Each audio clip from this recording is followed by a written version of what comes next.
Good afternoon, everyone. Welcome to this first hour of an hour-and-a-half webinar that is being hosted by CELO relative to our 2018 Roundtable. High quality instruction, birth through third grade, is where you should be. The webinar is being recorded and will be uploaded on the Roundtable website. We will show you that website periodically throughout the webinar. Just some logistics for you in getting ready.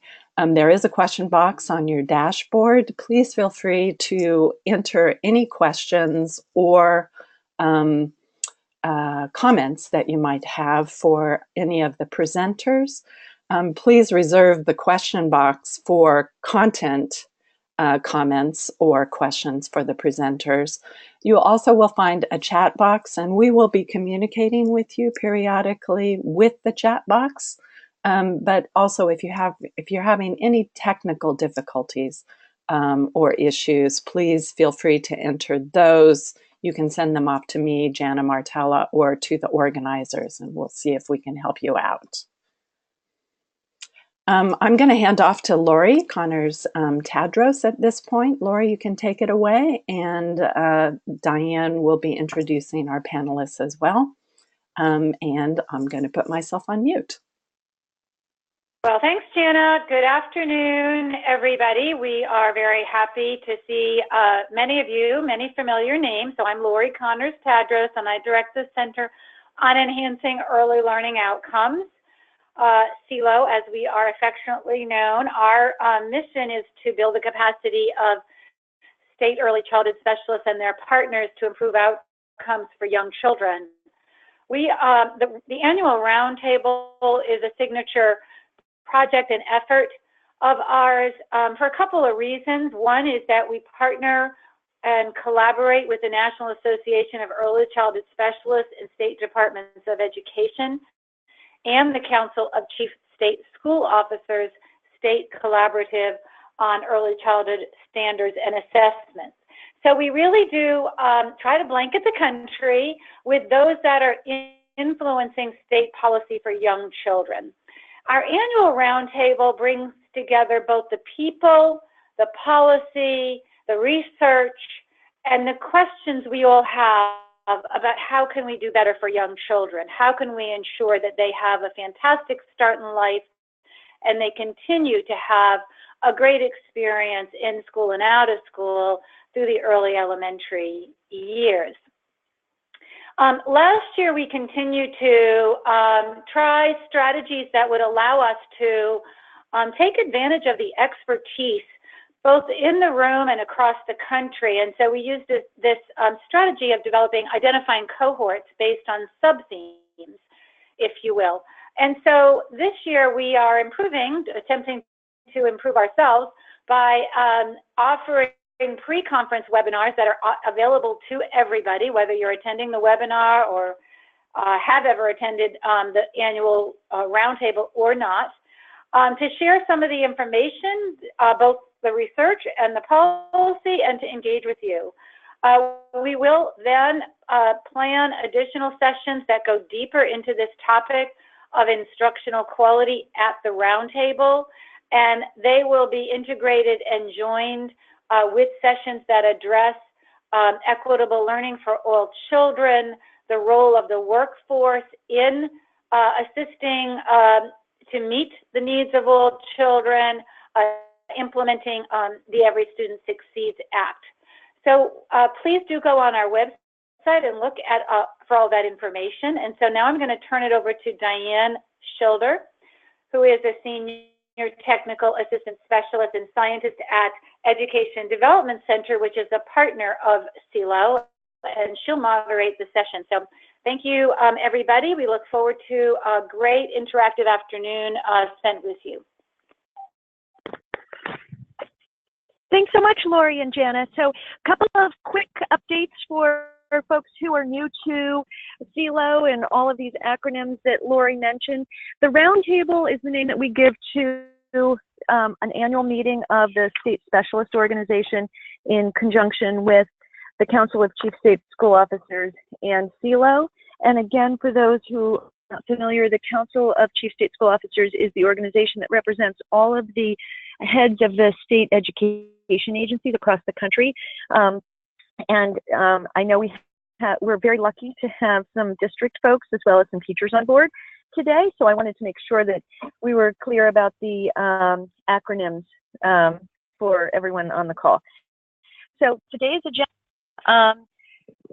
we're really excited that we're focusing on high quality instruction, and we're looking at it through the lens of research. We're getting information from people who are at the state education level. We're really lucky we have some two state specialists from the New York State Education Agency, and we have a team of folks from school district in Watertown.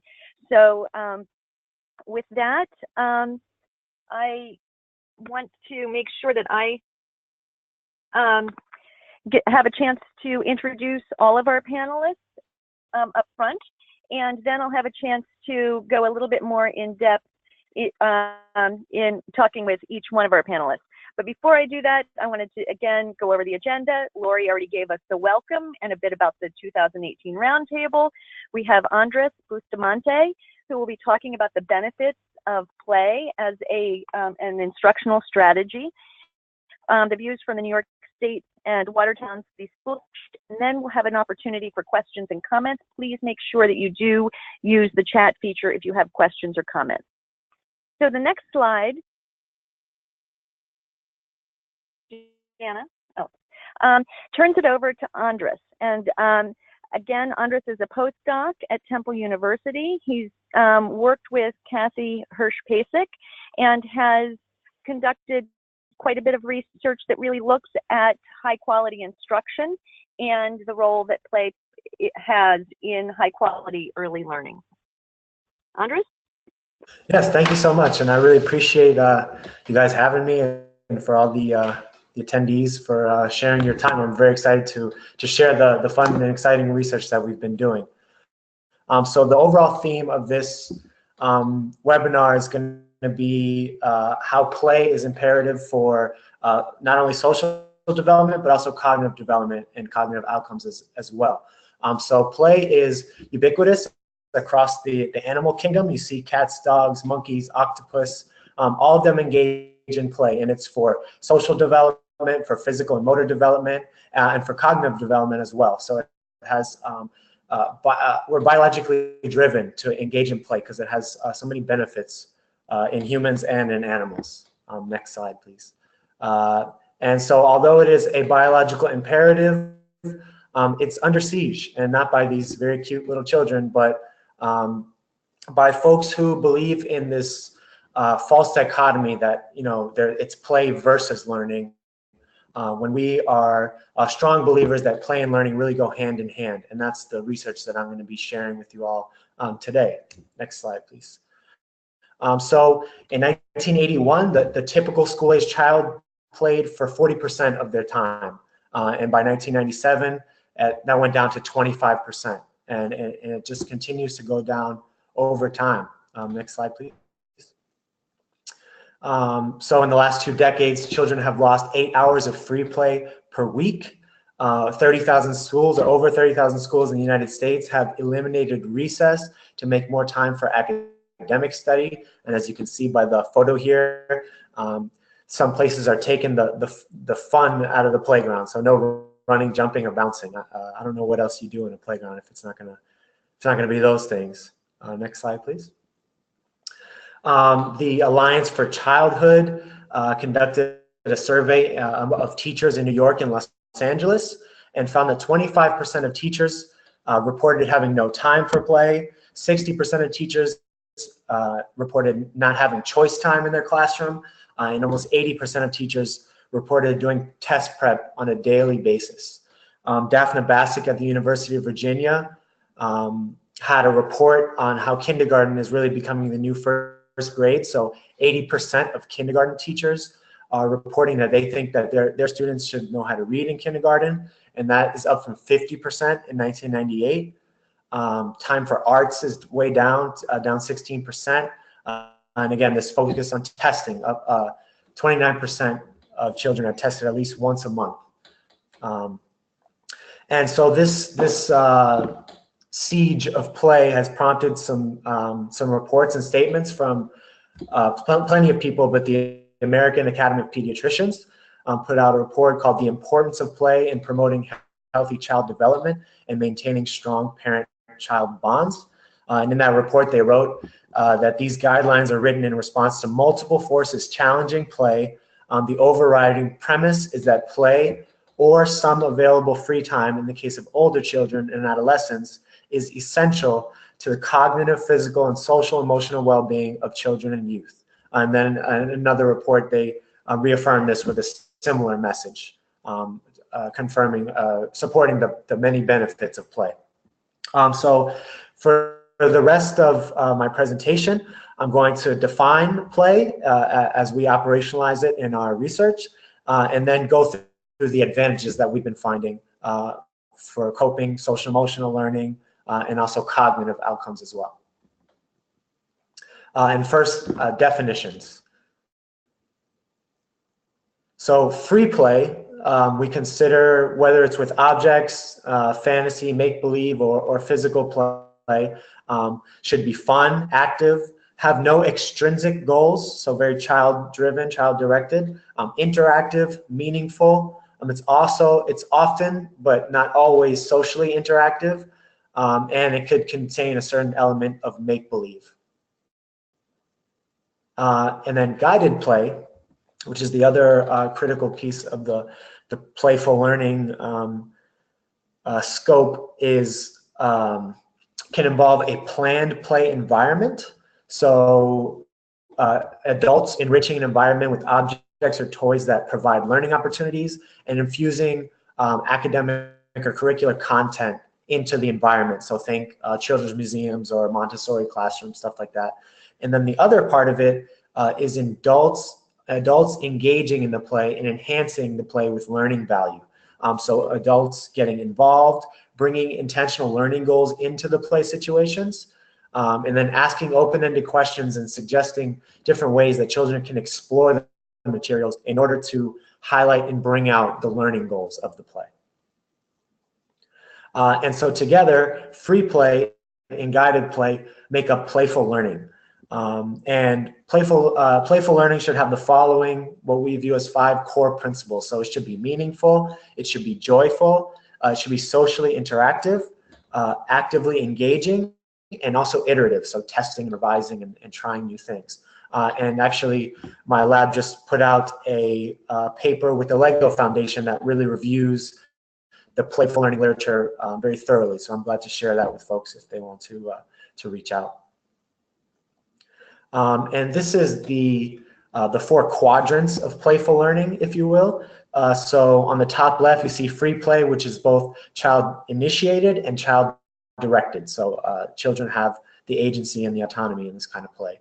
On the top right, guided play is initiated by the adult, but directed by the child. So the child's following the adult's lead, but the adult's still bringing a learning objective or learning goal to the situation. On the bottom left, we have co-opted play. So this is initiated by the child, but then directed by the adult. So you can see the little graphics of the classic helicopter parents sort of co-opting the play situations, which can provide learning opportunities, but free play has its own value and importance. So if there's too much of this co-opting going on, it can be problematic. And then all the way in the bottom right, there's direct instruction, which is initiated by the adult and directed by the adult as well. Which again could have learning value, and there's certain situations for it, but you need to have a balance. And so our research that I'm going to go through next suggests that play and playful learning enhances coping skills, social regulation, language and literacy, STEM content, and hypothesis testing, so critical thinking, trial and error, things like that. So now to talk about the advantages of play that we're seeing from the research that we've been conducting at Temple. Not just at Temple, actually. I'll talk about other research as well, but there's lots of research on play and coping. So really cool studies about how pretend play in the medical setting can reduce children's anxiety and fear about doctor's visits. And actually they report less pain in shots and children dealing with chronic illness more adaptively. So it can have really powerful social emotional values. With reducing stress around anxiety-provoking situations, and it can be a protective mechanism for kids that can reduce stress and conflict. So this is an area where there's quite a bit of research going on, and it looks very promising. Play and social regulation. So I'm sure many of you have heard this buzz term, executive functioning. It's all the rage right now. And what that is working memory, cognitive inhibition, so inhibiting your instinct to react to do something, and then the cognitive flexibility, so being able to shift your attention and change your attention. And so play offers children chances to exercise their impulse control and emotional control, especially when it's in group situations. So you have to give and take. You know, you can't always get your way in a playful situation with peers. Children have to plan. They have to work through problem-solving situations. They have to be socially responsible. They engage sustained attention, so that, you know, if you've seen children who are really engaged in play, they're really dialed in and focused. And they also get to practice their working memory. So next slide, please. The Tools of the Mind curriculum is a really good example of a playful learning curriculum that intentionally targets social emotional outcomes as well as executive functioning outcomes, and has been shown in experimental situations to improve both, but also improves cognitive and academic outcomes. So really showing that dichotomy between having playful situations and building these other learning skills comes right along with the academic outcomes. So this is a study that we've been conducting promoting vocabulary learning in low-income preschool children. And so this specific study, the adult reads a book like The Knight and the Dragon, and introduces new vocabulary words, so things relevant to the book like galloping and shield and lance and things like that. And then we had 3 conditions. So we had every condition gets the book read first, and then children and adults engage in socio-dramatic play, so play that's relevant to the book. And then so we had a free play condition where, again, it's child-directed. There's no specific focus brought by the adult, but it's just the adult and child playing freely and following the child's lead. And then there's the directed play, so this is very targeted and focused with specific learning goals and very directed by the adult, and trying to really target these vocabulary words, specific vocabulary words. And then the third condition was guided play, so targeted with more open-ended questions, and while the adult is initiating and using some of the words, they're following the child's lead and engaging in that guided, scaffolded learning approach. Next slide, please. So what we found was that adult-supported play, when you have specific learning goals, was more effective than free play. So both the directed and the guided play conditions, children learned more of those vocabulary words. We also found that book reading plus either of the adult-supported play was better than book reading and then flashcards. So play was more advantageous than having children try to memorize the words and just exposing them to them. But the bottom line really here is that although free play has value in letting children exercise their creativity and deal with social situations and work on social emotional skills, when you have a specific learning goal like vocabulary, list of vocabulary words, having the adult be involved in supporting those words coming out is going to be crucial. Here's another study where we compared a playful learning board game versus flashcards. So this was a shoots and ladder game that had different vocabulary words embedded in it. and we had children play with that game, and then also children spend the same amount of time, again engaging with adults, working through flashcards and seeing how well they could learn these vocabulary words. And what we saw is that children who engaged in the playful learning board game learned significantly more words from pre to post intervention. We've also done research with block play, and this is to really get at the idea of, is how you've set up the physical environment going to change the way that adults and children talk, the kind of words they use. And so what we found is that in block play, we get significantly more spatial words, and we'll talk about shapes, than in other types of play, as well as other direct instruction conditions.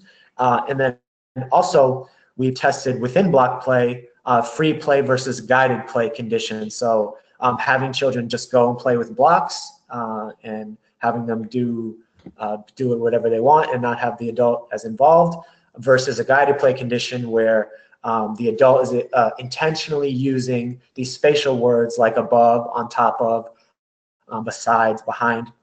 And not surprisingly, children learn more spatial vocabulary words and use more spatial words in the guided play condition versus the free play condition.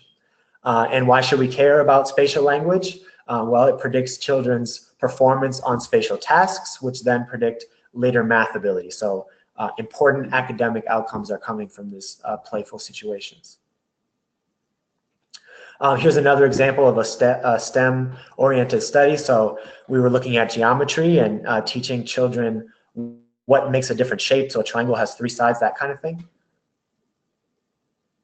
Next slide, please. And again, we had 3 conditions.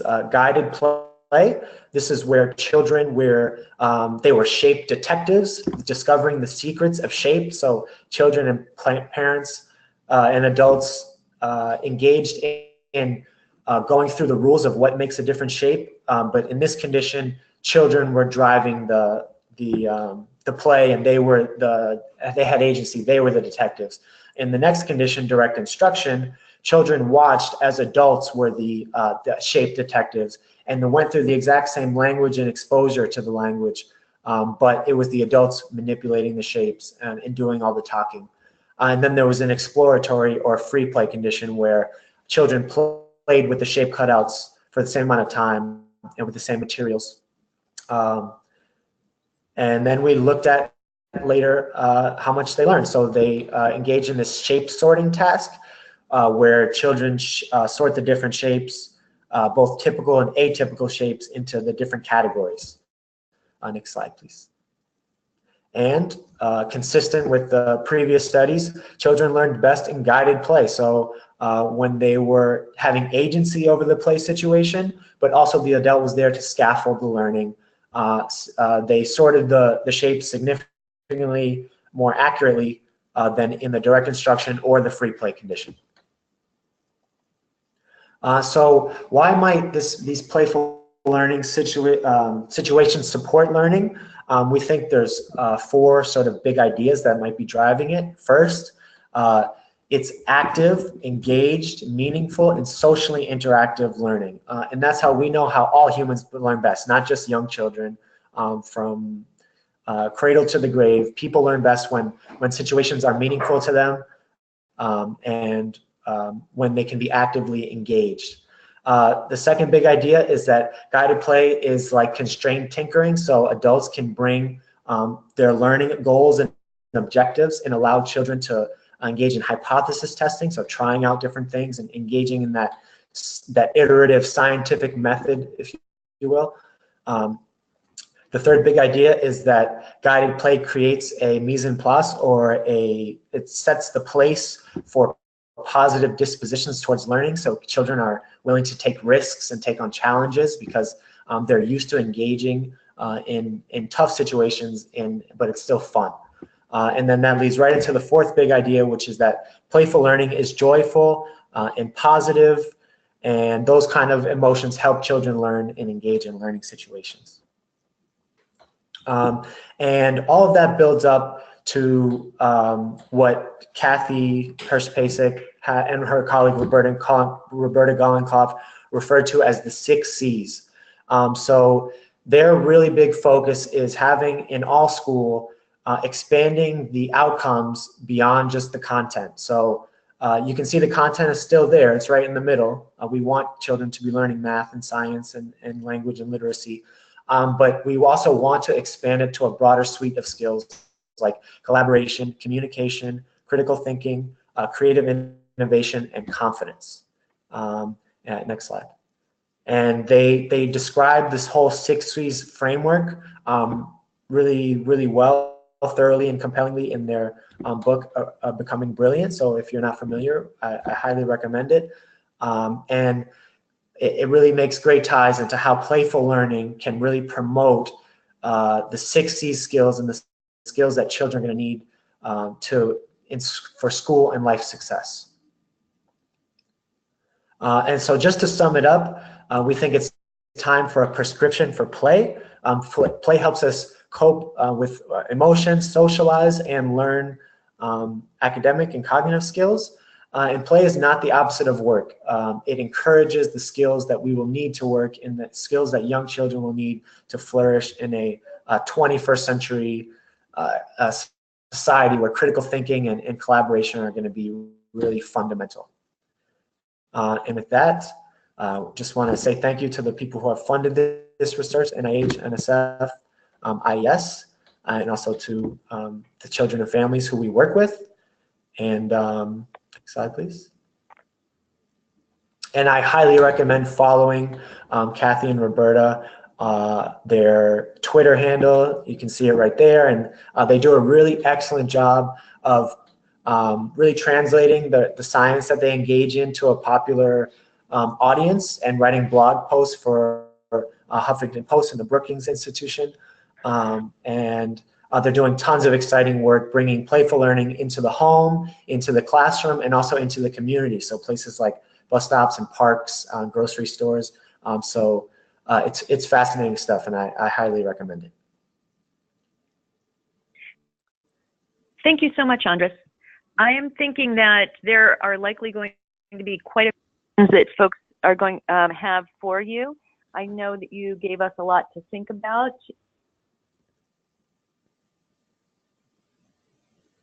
I'd like to move on to our New York State presenters, because their perspective, I think, will address quite a few of the questions that I know some of the state specialists have posed to us. A lot of states are grappling with what you framed as a false dichotomy between direct instruction versus play-based instruction. And I think it was really helpful that your research shows that guided play actually demonstrates significantly improved cognitive learning gains over more direct instruction. New York has been exploring ways to support districts and schools that have been engaged in P3 efforts, and we're very fortunate right now to have Jane Fraunheiser and Tina Rose Terriglio from the New York State Department of Education talk with us briefly about how the state education agencies can support districts and schools and teachers as they grapple with this issue that a lot of folks think that if kids are having fun, they're not learning. And I know Tina and Jane, you've got some wonderful lessons to share with us. So with that, I'm going to turn it over to Tina and Jane. Good afternoon. Thank you for including us on this webinar. So what we've decided to share with you is our P3 Continuum project that we started last winter with our grantees. We found that they were stable with their pre-K from the federal grant, and we were looking for a way to sustain the gains and provide support to districts as the children move into kindergarten and beyond. So when doing some research, we came across Christy Quares's tool, and that was the initial starting point for our project. We began to brainstorm how we would develop the project, specifically for our grantees, keeping with the scope of the federal grant. So we decided to pilot with a few districts within our federal grant, as well as some other pre-K grantees that are funded from New York State. And we wanted to provide them the support to begin to expand the project across the state. So we developed 3 goals. We need to go back a slide. There we go. We developed 3 goals. One, an alignment with a clear path to embrace the P23 work, and 2, connection of our current and developing systems, and 3, collaboration to develop a P23 plan that is district specific. So you can go, there we go. So within the framework, we began introducing the project to the districts using the buckets of work from the Quarez tool to guide the districts on their P23 path. It was intended that the districts brainstorm and think about each bucket and then choose 1 to 2 to place as their immediate focus as they moved along with the project. Next slide. So what we really wanted to, when we were thinking about this project, we wanted to reinforce with leaders to really start thinking about what would improve quality within their own districts and programs in their communities.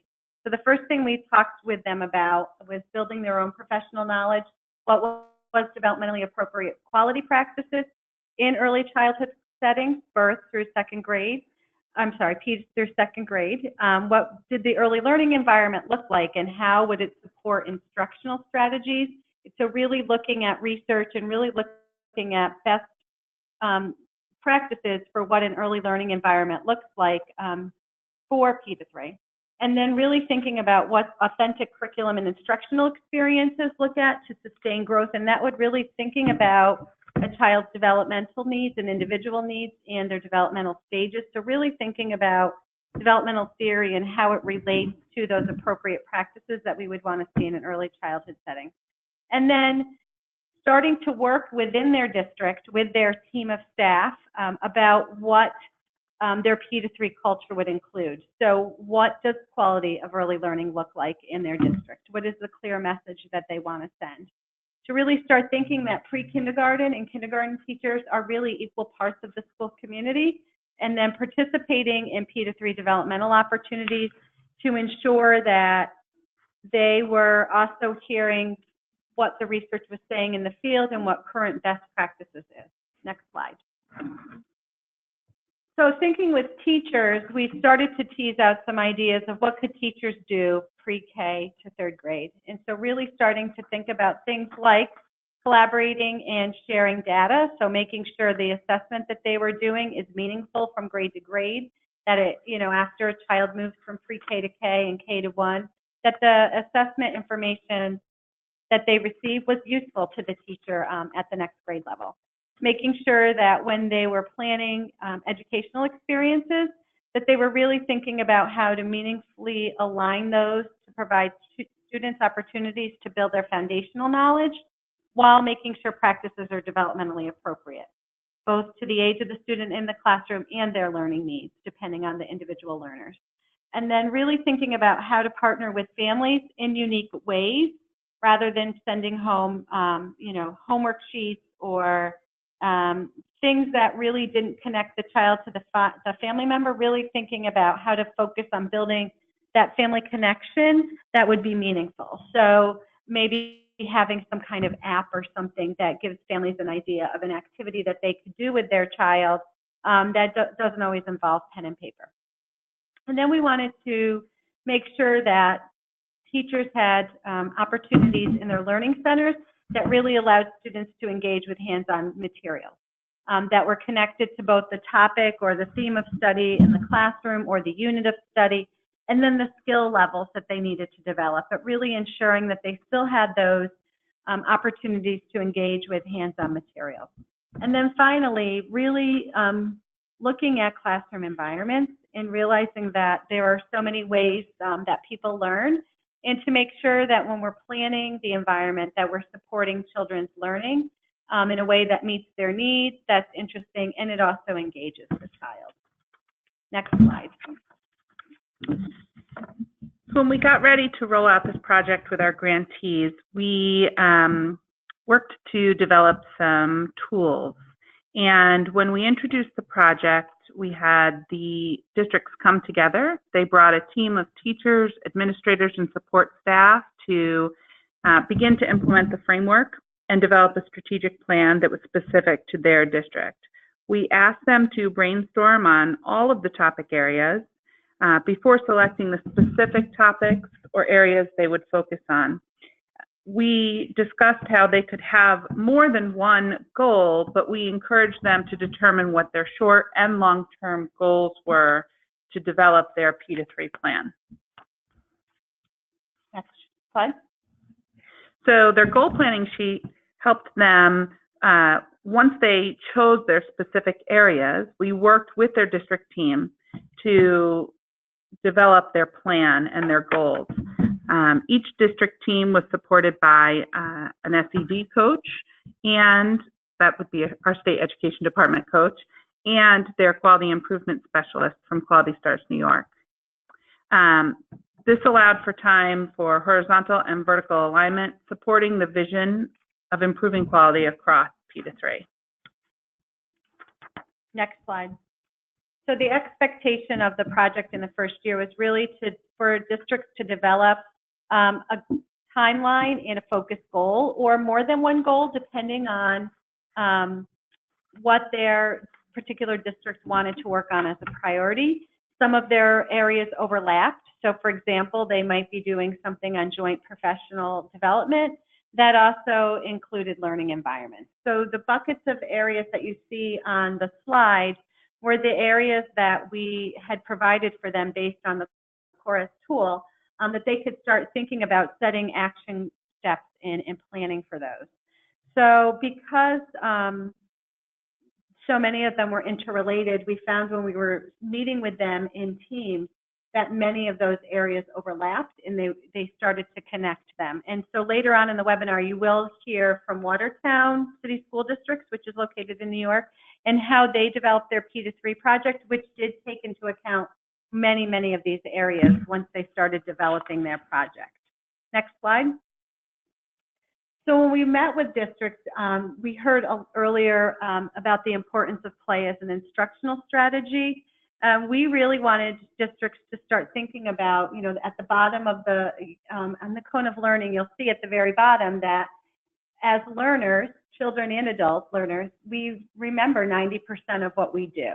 So really taking that approach to start thinking about developing curriculum experiences for students that really takes into account more than just doing a worksheet or more than just doing that project that you have a rubric and you have to check the boxes off, but really thinking about how we can engage learners and giving them those opportunities to have hands-on experiences and giving them a more of an environment that meets the needs of many learners. Next slide. So we've seen this, a similar slide earlier in the presentation. And so when we were developing this project with districts, we had sent out a lot of research about what was happening in communities across the United States, and some really great learning opportunities and theorists and also researchers that were working in the field. And so this is a slide that we had provided based on the work of Kyle Snow, and really, as Andres said earlier, really thinking about that when we're working with districts, that playful learning is something that is very different than just having free play. That when we're thinking about playful learning, we're thinking about how to scaffold and guide children's play, and that does include adult interaction, and just keeping in mind that children need a balance of all of this in order to learn the best in their lives. And so reminding districts that it's okay for children to have a balance of experiences in their early childhood classrooms, because we're all different learners. And now I believe the next slide. So these are some of the references that we used when we were working through our work here in New York State. Next slide. So actually, before we go on to Peg, there were a couple of things that you mentioned, Jane and Tina, that I thought were really nice threads to pull in the work that Andres mentioned. And that is, as early learning leads in the State Department of Education, I know that you were grappling with this issue of how to best support a shift in instructional quality while understanding that districts and schools have to make their own decisions about their priorities. So it seems that by leveraging the P3 effort that was funded through the Preschool Expansion and Development Grant, you were able to both encourage districts and schools to shift to more of a play-based instruction without directing them to do this, if I heard correctly. Can you elaborate a little bit more about how you, or if you would prefer, we can wait until after Watertown talks? Why don't we let Watertown talk, and then we can, I think through their presentation, you'll be able to walk through and see how a district approached it, and then we can follow up after that with additional information. Terrific. So I'm, again, so that I think with the threads, we started with Andres's terrific overview of both the research that had been published and then new research that's coming out of Temple University. Jane and Tina gave us a really nice overview of how they were able to leverage their P3 initiative to support this effort toward improved instructional quality at the district and school level. And now we're really excited to have a team of folks from Watertown City Schools give us an overview of how they used their P3 initiative to shift instructional practice. I'm going to turn it over to Peg in one moment, but before I do, I know one question that has come up in the chat box is about the role of play going all the way up through grade 3. When Watertown presents, you'll hear that their initial focus was on the preschool, kindergarten, and the early grades. But at the end, I'd like the team to talk about how you plan to leverage what you're learning from the earlier grades into second and third grade.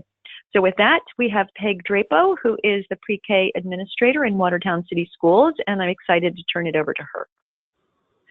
Thank you very much for including us in this webinar, and we're really excited to share our play journey with you. As you see from this slide, in the morning, I'm going to go through how we started piloting play. What happened is last October, we had Patty LaBar, was a new assistant superintendent in our district, and we were visiting pre-K rooms in a school building. And we stopped in the kindergarten room, and the teacher said, "This is not working." We asked her, "What do you mean it's not working?" She said, "The kids are sitting at tables, doing a worksheet, not talking. They don't even know each other's names, and there's no movement." Now, no, this kindergarten teacher was a first-year kindergarten teacher, but she had taught pre-K for many years previous to this. Next slide, please. So Patty and I decided to contact the Office of Early Learning in New York State, and we contacted Tina Rose Trigulo to ask her what we should do about this. And she put us in contact with Fairport Central School District. We took a couple teams and visited Fairport to see play in action. Interestingly enough, kindergarten teachers were mandated to do 2 hours of play a day at Fairport. Members of the Fairport School Board were also members of the Rochester Play Museum Board, so they knew the importance of play. The teachers were also given permission to pause testing at the kindergarten level. Next slide, please. Another reason to go down the play road was we had a requirement of our 4-year-old federal grant to partner with Mercy College and Professor Zoya Morel to conduct the early development inventory for kindergartners. The kindergarten teachers asked students questions about their families, their lifestyle, and noted if the students came to school sleep deprived or hungry. The results of these revealed that Watertown was not meeting students' social, emotional, or physical well-being needs, which we know could happen through bringing play into the picture. And on the right of the slide, the introduction of the New York State Generation Early Learning Standards. If you haven't looked these up and read these, they're excellent. They mention play several times in the curriculum and not doing worksheets. So what happened now, next slide please, Now in the morning, what we're seeing in all our kindergarten classrooms and many other 1st through 4th grade classrooms, we have purposeful play, guided play when students arrive in the morning. This is giving them time to socialize, problem solve, and have fun. Next is Heather White, our pre-K coach. So after the groups of teachers made visits to Fairport to see purposeful play in action, we offered a book study using this book, Purposeful Play, to guide our conversations. And this book is divided into 3 chapters exploring reasons for play, the research behind it, and offers many resources for purposeful play in the classroom. At each book meeting, we discussed the chapter at hand, and then we followed up by discussing ways that purposeful play could come alive in the kindergarten classroom. What would work, what the teachers needed to move forward in this process. Next slide. So on this slide, you'll see some materials. In touring the classrooms last year, during this book study period of time, we noticed that most classrooms were void of play materials. We didn't see play kitchens anymore. We didn't see blocks. We didn't see easels. So we got to work supporting the play by trying to provide materials. So at each book talk, at the end of the session, we would provide the teachers with toy kits to bring back to their classrooms that they could use the following day. In the upper left-hand corner, you see one of those kits. It's an inexpensive building kit made purely from recycled materials. This also became a civic project as older students assisted in collecting, cleaning, and packing up the sets that then went into kindergarten rooms. Next, we started to make weekly visits to our thrift store and got to the point where everyone at the thrift store knew us when we walked in. But we made sure that we provided a play kitchen for all 20 of our kindergarten rooms and easels for all 20 of our rooms. Next slide. Patty Labar, who was mentioned in Peg's conversation, was the assistant superintendent last year. She was moved to superintendent of schools, and one of the first things she did late summer was to purchase a sand and water table for each kindergarten room. She is very committed to this journey with us, is always interested to hear our stories, visits classrooms, and supports us to the best of her ability. You can see up in that upper left-hand corner, after one of our curriculum study rollouts, we provided an abundance of materials that teachers could bring back to their room to use with their sand and water table. We supported curriculum studies by providing materials with each unit. Interestingly enough, between the thrift store and making our own materials, it ended up costing about $100 per teacher for each unit. This was put together by shopping at thrift stores, a few donations, and even roadside pickup. Peg and I, as we travel around the city, see the things on the curbside with a much different light. And one time, Peg showed up with 2 beautiful little tykes, like pet spas, that we all know little tyke toys are expensive. She brought them in, we cleaned them up, recycled them, and they went right out into kindergarten rooms. So all of these materials help to enrich the purposeful play environment in the classrooms across our district. Now I think you'll hear from kindergarten. Tracy. In my room, it has many stations where the students can choose where they want to play with a purpose. This is a picture of some of the students exploring and discussing what they can make at the sensory sand table. When teaching different concepts, the sensory materials change to letters and popcorn, measuring cups and rice, scissors, and paper strips. Next. In my classroom, we may teach a lesson, then leave the materials out for the students to practice the concepts and explore them further. Here, the student has not only sorted the bears by color, but took his learning to a higher level by combining the red and blue to make purple and the red and yellow to make orange using a Venn diagram. Next.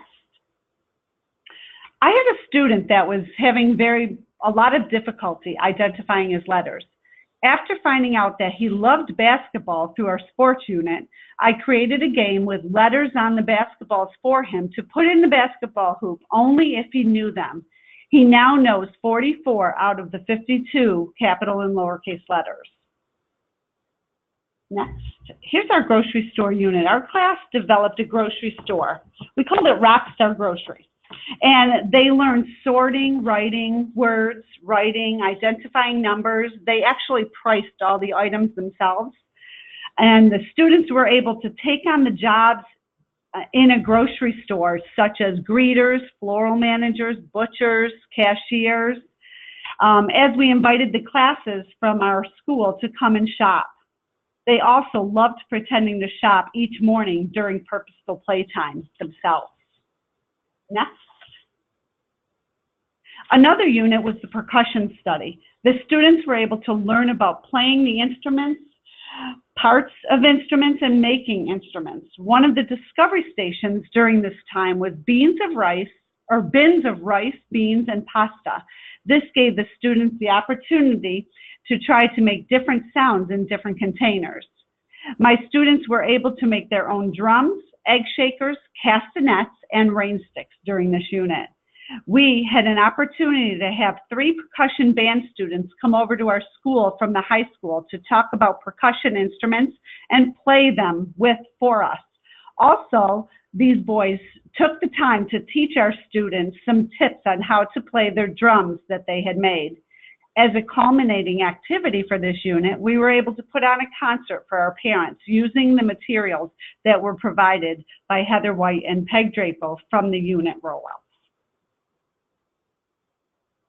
And next we'll hear from Renee Waterbury. Yes, I teach first grade in the Watertown district, and I became involved in purposeful play after I went to a conference at the Rochester Children's Play Museum. My students and I were frustrated with the expectations for grade 1 that were not developmentally age appropriate. I taught a little boy named Charlie who had special needs, and each day he'd come into the classroom saying, "Mrs. Waterbury, can I draw this morning?" And I'd have to say, "No, Charlie, I'm sorry, not today. We have to do our spelling words." Or "Not today, we have to do our math facts." And so I attended the conference and developed a purposeful play classroom. Charlie came in the next day and he said, "Mrs. Waterbury, may I draw?" And I said, "You sure can, Charlie." And here is a picture of his ship. And he drew every day after that in the morning. And this prepared him for his day. It gave him a soft landing. And it prepared him for the direct instruction that was to come, and calmed him, along with the other students in the class.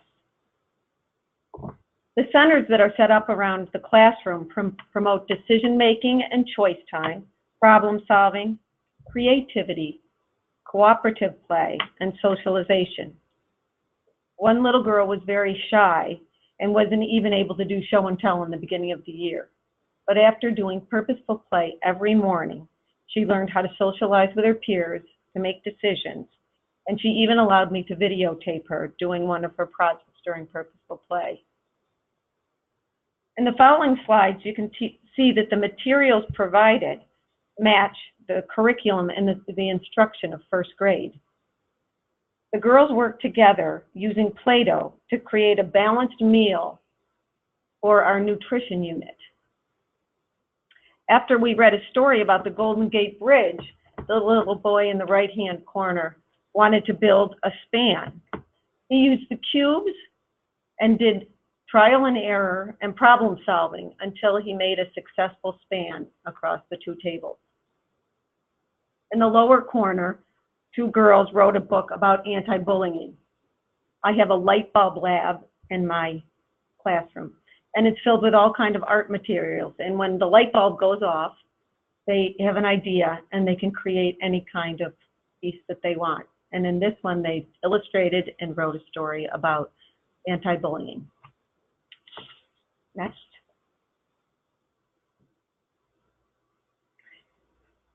One group of students used some bricks and boxes to build a tower.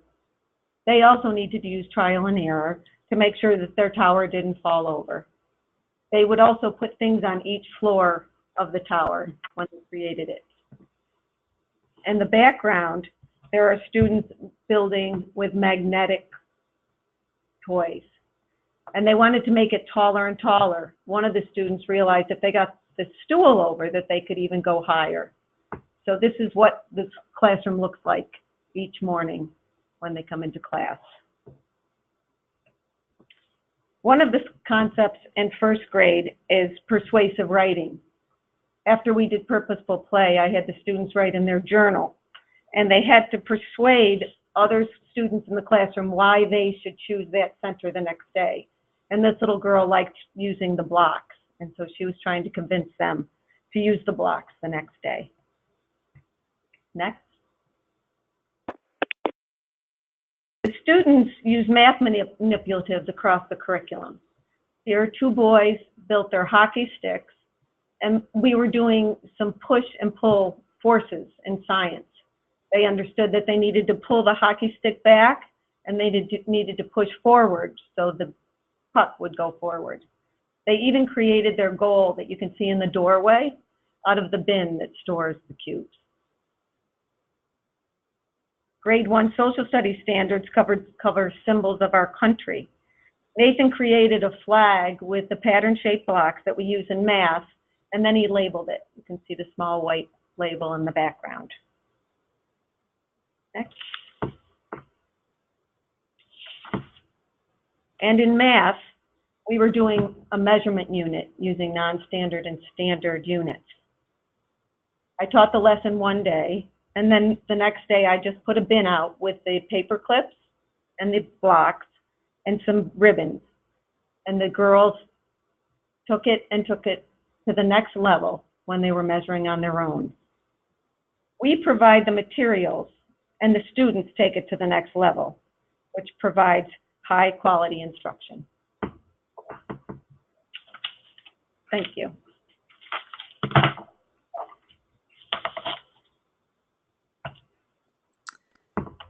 Diane, you may be muted. First of all, this is Jana, and I wanted to just say a big thank you to the planners of the webinar. As the person who's manipulating the slides, I have been captivated by the run through from research to the policy foundations that New York State Department created for their school districts, and then on through teachers. I don't get an opportunity to get into the classroom frequently enough, so thank you for making all of the connections. I'm wondering, Diane, if you could take it away with questions, but I also want to give each of the speakers an opportunity to ask questions of each other. But I'll hand off to you, Diane. I just wanted to kind of pipe in here with a word of thanks because I enjoyed the slides so very much. And I do know that, again, I want to thank everyone. I think this rounded perspective is one that we sometimes miss when we focus only on research. I personally am a researcher, so I know sometimes I'm at conferences and we'll focus either only on research or only on the policy piece or only on the instructional quality piece. So I want to thank everyone for being part of this. I'm wondering, as we heard each of the panelists, I saw that there were a couple of questions that were posed from the participants, and one was about this issue of play through moving from pre-K to kindergarten, kindergarten to first, and then expanding beyond first grade. So let me start with the district teachers and ask how you learned from one another, how you leveraged the lessons from pre-K into first, into kindergarten and first grade, and what advice you might have for others who are engaged in this journey. Okay, the teachers want me to talk about what one principal did at one school. The kindergarten teachers were doing purposeful play, and he really wanted to get the other teachers, first through fourth, to do the same thing. So at a faculty meeting, he had all the teachers say, what are you doing the first 40 minutes of the school day? They put it on poster board, they did a graffiti, and they shared out. And when the first grade teachers or second grade teachers got to kindergarten, they said, well, what is this play about? What is purposeful play? So it was a ground root effort pushed up that the teachers then all decided to do the play in that building. Your question to how, that's how it worked in that building. Do we have that all in all of our buildings now? We don't, but we're working on that. And I just think that's really helpful to have that example of how what is done in one grade can inform, again, the vertical alignment of the curriculum, especially in the later grades, as sometimes people think that play, they're expecting to see direct instruction as opposed to play. Yeah, and the support of that administrator was critical. The teachers asking if they have permission to do that the first 40 minutes of the day. So getting administrators on board is necessary. He made sure there was no resource room or no pullouts or anything during that time either. So it was for all the kids. Made it possible. With support services. Terrific. And then from the State Department of Ed perspective, are there things that you, Jane and Tina, are there lessons learned for other states as state specialists look to support a shift to play-based instruction? I know the pendulum has been swinging. First, there was a focus more on play-based, then a lot of states are finding that with the shift to the Common Core, there was a misperception that meant worksheets, as we heard earlier, and now there's an emphasis to make sure that the pendulum swings into perspective that really focuses on purposeful play. Do you have some reflections on lessons learned that you think would be helpful for others who are in similar positions that you hold? Sure.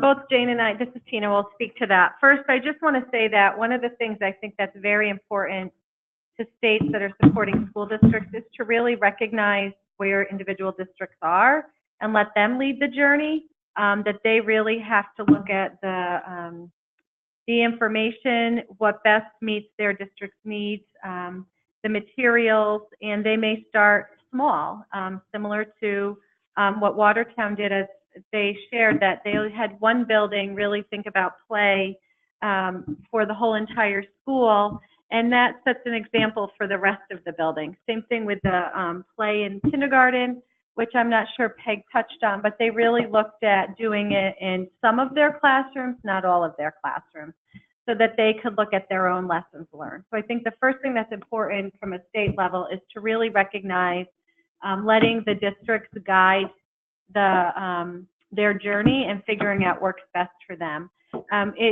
In our standards, we do have the word play, which is used now, which I think other states are similar, and that really helps people to start thinking about play in a different way, and that it can be used as an instructional strategy.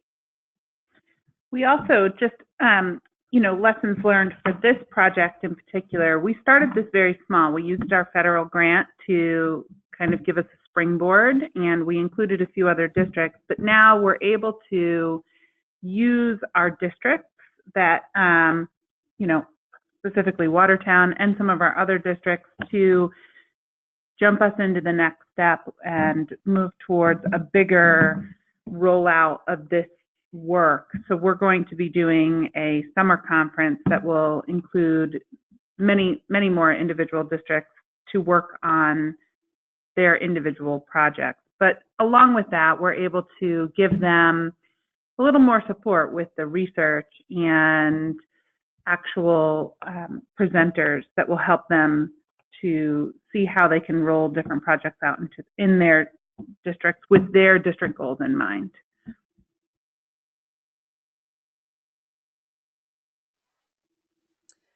Diane, I actually have a question for Andres. I'm wondering about his reflections. He started actually with telling us some of the, declining statistics on play and play-based learning in districts and schools across the country.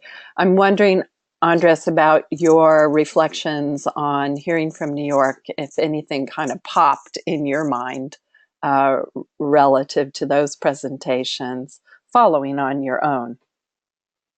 Yeah, absolutely. I was very much impressed by the great stuff that you guys are doing.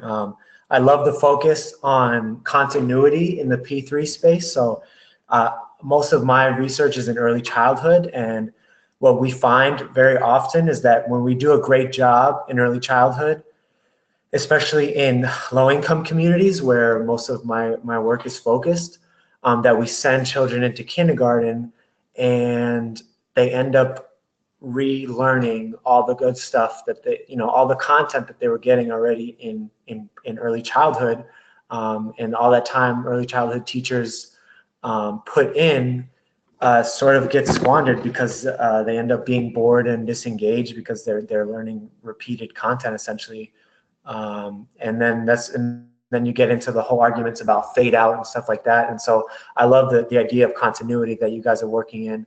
And also, I feel like the Watertown group, all those examples they gave about how they're embedding learning in meaningful and interactive contexts is really, I think, at the heart of playful learning and what we know is effective from the science. I love the idea. I love the example about the kid who was sort of disengaged, but when the teacher was perceptive of his interests and noticed that he was into basketball and incorporated that into the literacy skills that he just clung on. And I think that's stuff like that is what we see over and over again, is when we make learning situations meaningful for kids, that's when they really take it up, and it really becomes a more fun and exciting and engaging and productive learning environment. And also, I'll just speak very briefly to this idea of, play being an early childhood thing, and what about when we get to the older grades, maybe third grade or maybe even middle school and high school. And we're currently working on a project with the school district in Michigan who is K-12, and we're trying to make a more play-based curriculum across their whole district. And in the older grades, it looks different. So it's not like just free block play, because they're learning much more sophisticated content. But it could be something like when you're reading the book The Odyssey, as a side project, the children are actually building a boat. They're actually engaging in, so when they're building a boat, they're engaging in measurement and engineering and construction. And so keeping the idea of engaging in meaningful learning experiences all the way up through K-12 and even actually in undergraduate and colleges. I recently was at a talk from a professor at University of Colorado, who's a physics professor, and he had some really interesting research about looking at the different presentations of lectures in undergraduates. And what he found was that the most skilled lecturers, doing the best job with the wittiest anecdotes and the best approach, their students learned just as much as the professors who are doing small group and interactive small group experiences, doing the worst job of the interactive small group lessons. And then the people who are, the professors who are doing good job on the small group and interactive lessons, we're blowing everyone out of the water. So I think this idea of engaged and meaningful learning goes from early childhood through college and beyond. So I would definitely encourage folks to take this idea of P3 continuity and extend it even further upwards, and sort of instead of cramming the way we teach older children and pushing it down to early childhood, I would encourage the reverse, to move early childhood practices up as far as we can. Hi, Andres and everyone. This has been fantastic and lots of really good information. This is Lori. I wanted to, since we're getting closer to the end, we're still open for conversations, is bring it out a little bit to what we're hoping now to do as well at the roundtable. You mentioned a couple of topics throughout this conversation, or this presentation, if you will, that we are going to address, and that one is the role of principals and administrators in providing the leadership, the support, the space, and the capacity to implement effective instructional practice to meet children's needs. So we will have a session that looks in particular on how we are preparing both principals and administrators and teachers. I think also it's really important, our plenary will engage a state leader who is helping to translate this research on guided play and direct instructions and other tools and strategies for meeting the differentiated needs of children to help practitioners think about this in a way that this could form their toolbox.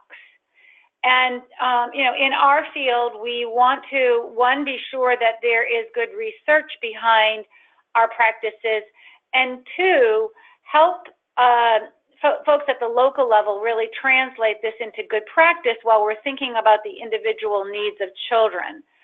So one of our colleagues has done a very nice job of thinking that through, and we will present that information as well. Peg and others, I think you also spoke quite a bit about the role of, or at least you implied a lot about the work that it takes in order for teachers to implement these practices in a consistent way and to have support over time, so either coaching or professional development. Because it certainly is very logical. There's good research, but on a day-to-day basis, I'm sure that any of the teachers that are on the webinar can say it's much harder to do in practice, right? When you're faced with a variety of children that have different needs, a large class size.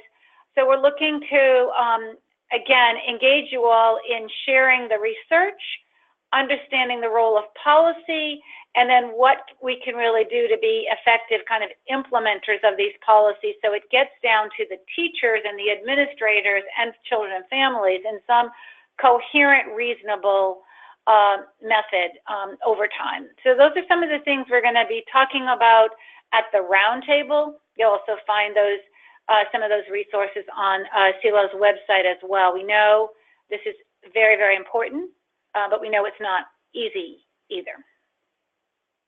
So are there any other questions? We'd really love to hear from you, especially if there's anything you'd like us to go deeper on when we're out in Austin. One question that I saw was for Andres, and it was about his slide that showed that directed instruction had the biggest learning outcomes compared.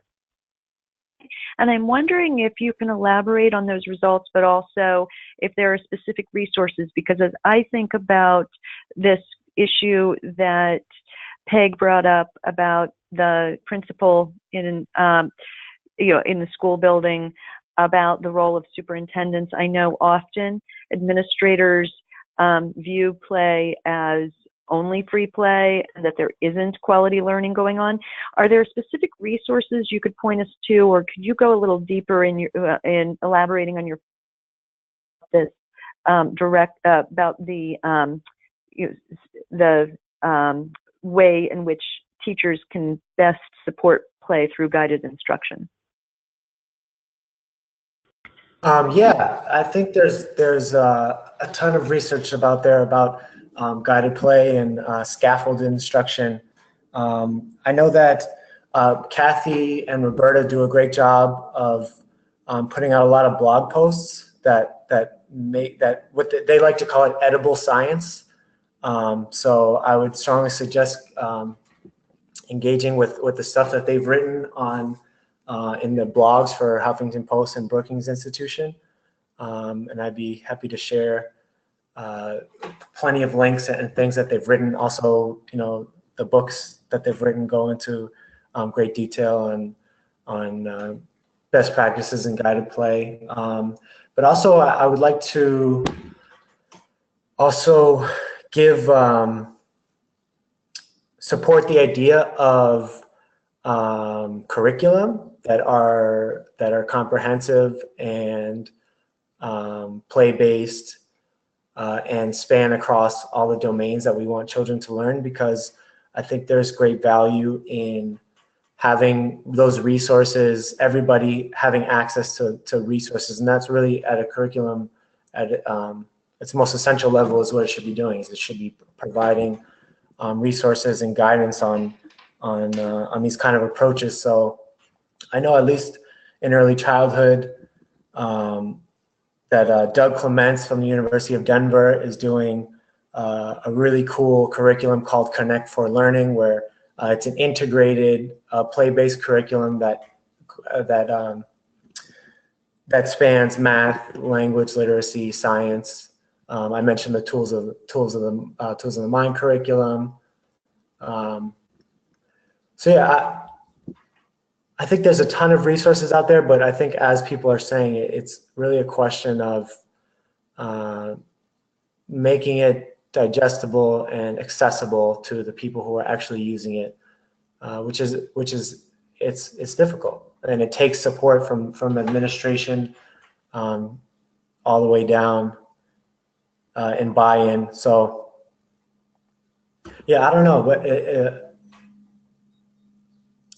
that's really helpful, Andres. And I'm wondering if I was really pleased to hear from all of the teachers about the terrific way that you're supporting play-based instruction. And I'm wondering if you could briefly describe the curriculum that you're using and how you're embedding the play-based instruction within your existing curriculum. It's clear that you are hitting this, doing so in a way that is not developmentally appropriate.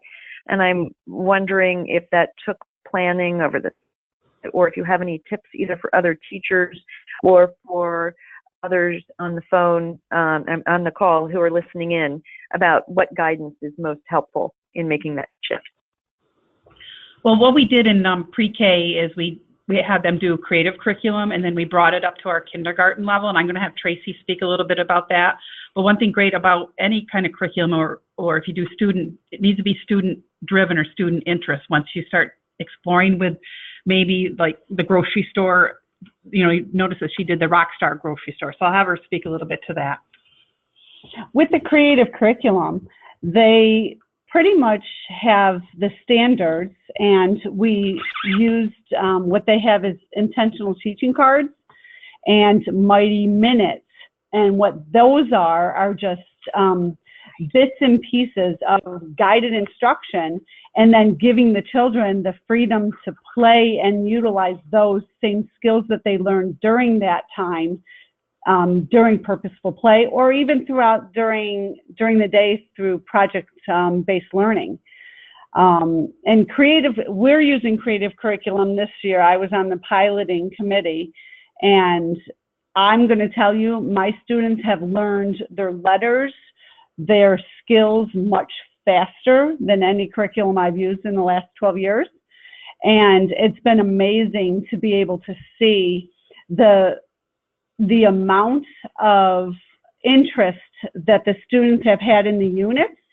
And it's interesting because the other class that I work with, her students went one way, and like we just finished an architecture unit, and her students wanted to learn all about how to make cement and concrete and that sort of the foundation of the building, and also the electrical portion.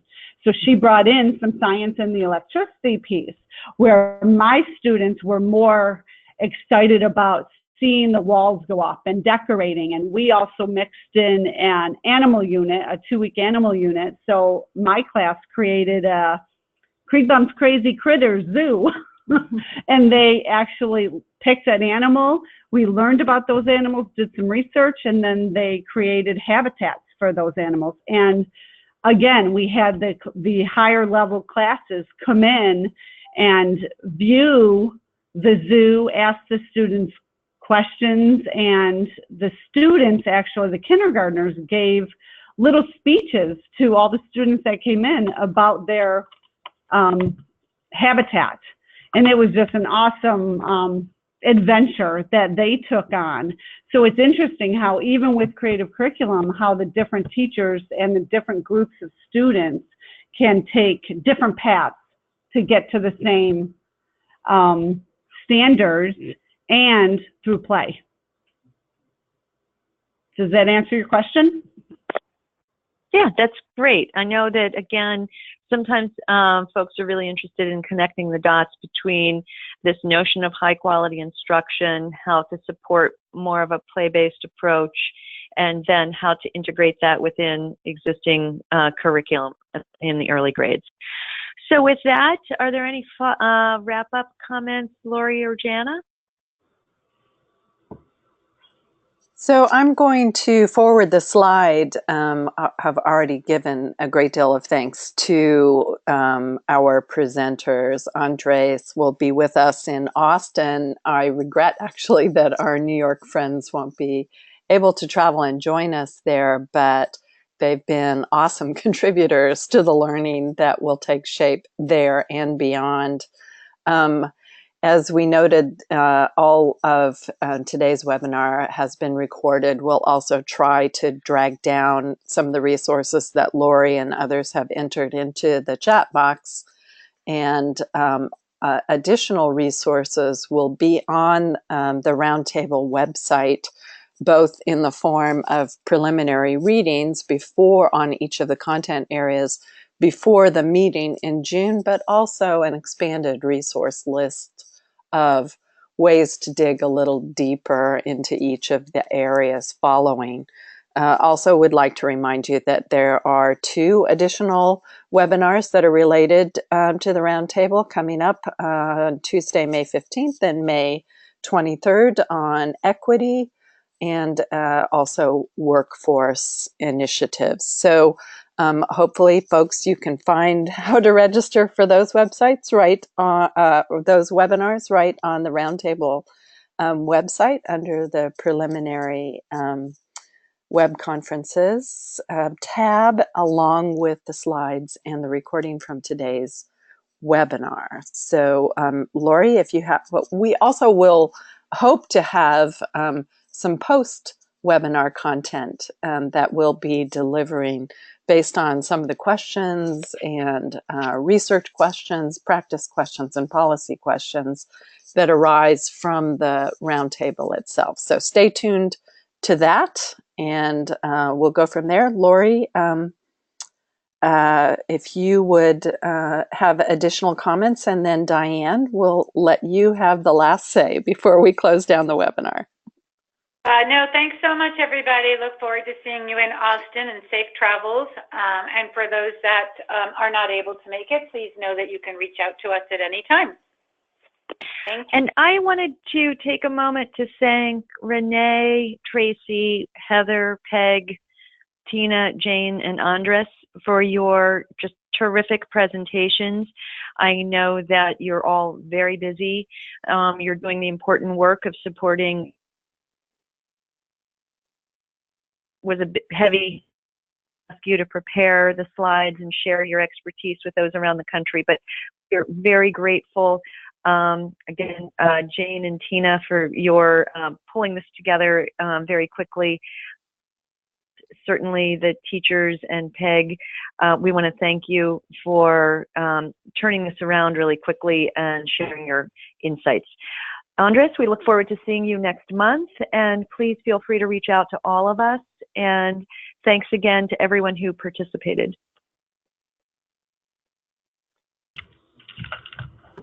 Thank you. Thank you.